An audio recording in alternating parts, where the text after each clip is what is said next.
zest and to blend it all up with your fingers so that it becomes the consistency of wet sand, and that helps to release the oils of the lemon zest, or in our case, lemon verbena. Lemon verbena. I'm so happy I got the lemon verbena from my work, guys. I originally just used it to make tea, so this is my first time making a dessert with it. So I was really excited to see how it would turn out.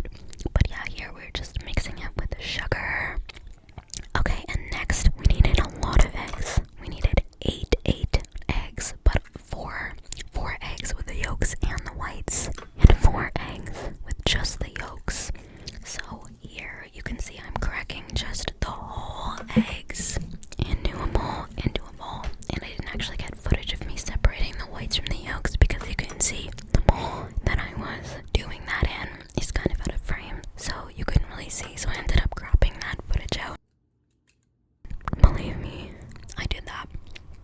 Also, I'm usually much worse at cracking eggs than this. Usually I have to fish out some eggshells, but somehow there were no eggshells involved this time, which was awesome. Way to go me, way to go me. And now we're just taking 1/4 of a teaspoon of salt and adding that in with the eggs. We're not mixing or anything because we will add that with everything in a minute. But here, what am I doing here? Oh yeah, I'm squeezing a little bit of lime juice into the lemon verbena tea, which is our lemon juice replacer, just to add a little extra acid. That wasn't in the recipe, I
So you like it